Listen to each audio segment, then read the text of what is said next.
the Arabian Sea kisses the stone and the sky arches over Mumbai's pulse, stands a monument, not just of basalt, but of memory.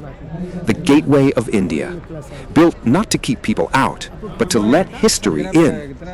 It is not a gate, it is a gesture, a ceremonial threshold, a colonial welcome, and later, a silent farewell.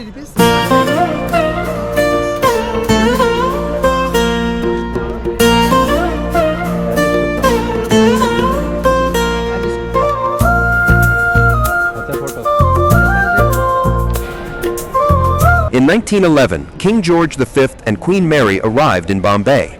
The British Empire's jewel awaited its monarch, but the gateway wasn't ready, so they were greeted by a cardboard replica, a placeholder for grandeur.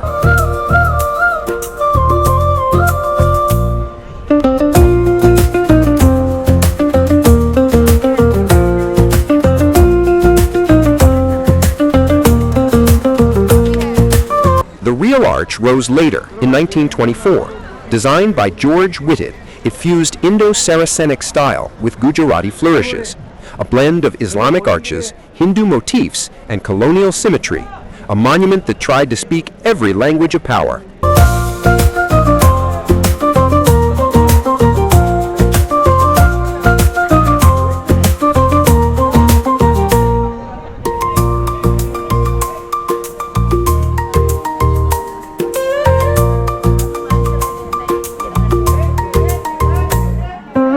But time rewrites meaning. What began as a symbol of imperial arrival became the site of departure. In 1948, the last British troops marched out through this arch. The gateway became a portal of independence.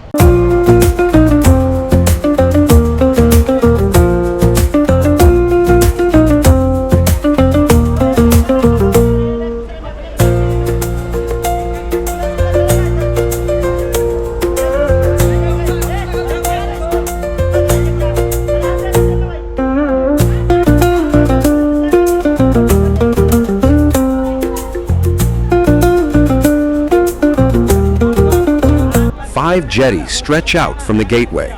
Two serve commercial ferries, boats that take you to Elephanta Island, where caves whisper ancient stories. Others offer leisure rides, sunset cruises, moonlit sails, and sea-bound silence.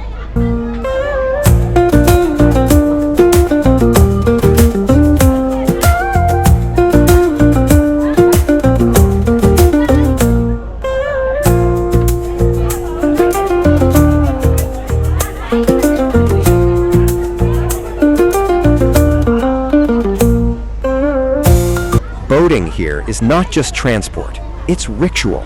Locals take ferries to escape the city's hum. Tourists board to chase horizon. And every boat that leaves the gateway carries a piece of Mumbai's soul.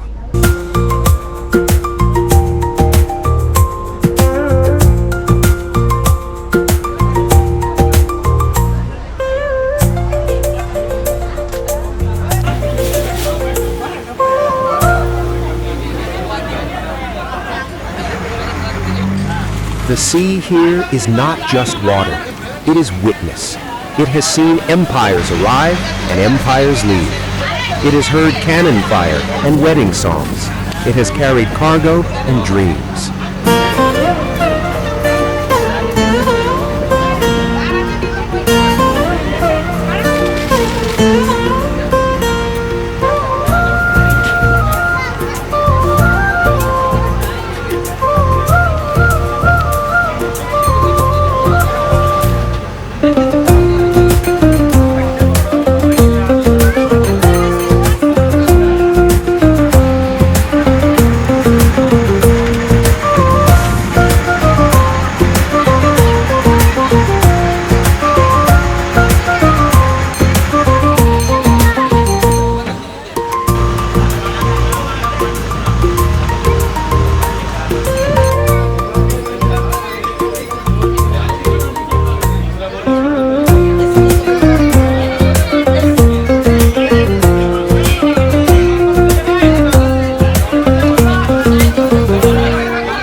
Symbolically, it is an arch of duality, arrival and departure, dominance and liberation, stone and sea.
Turn around and you face the Taj Mahal Palace Hotel, a symbol of Indian opulence and resilience.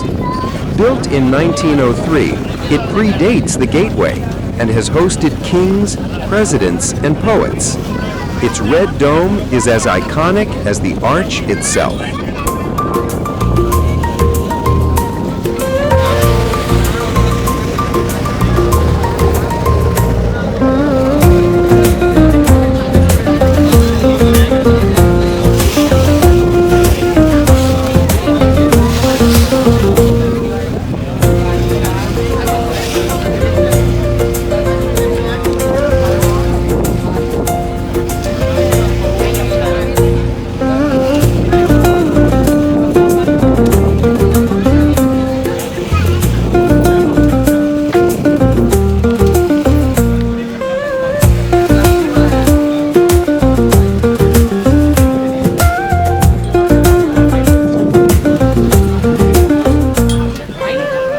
To the left, the Wellington Fountain, once the ceremonial heart of Apollo Bunder. To the right, the Colaba Causeway, a bustling stretch of shops, cafes, and colonial facades.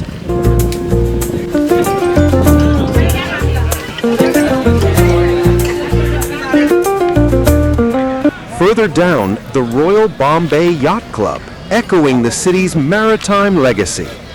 And behind the scenes, the Naval Dockyard, still active, still guarded, still echoing the Gateway's original purpose.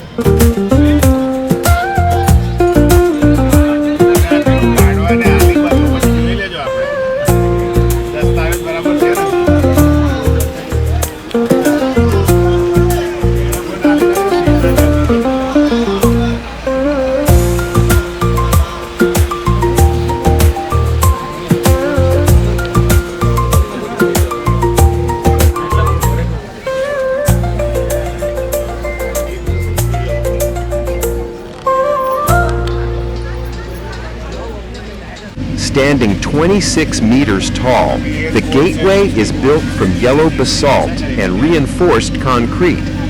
Its central dome spans 15 meters, flanked by 4 turrets and intricate latticework, jollies that filter light like memory filters time.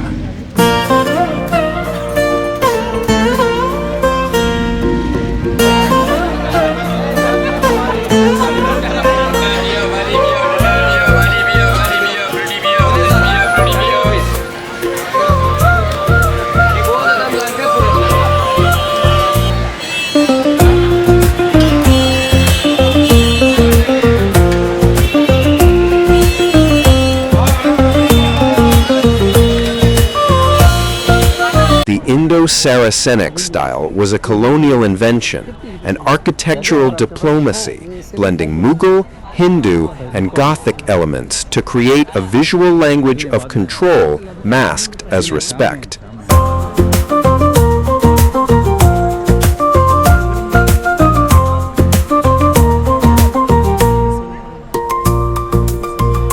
But today, it is reclaimed. Locals gather beneath it. Tourists marvel, photographers chase light, and the arch watches silently, as it always has.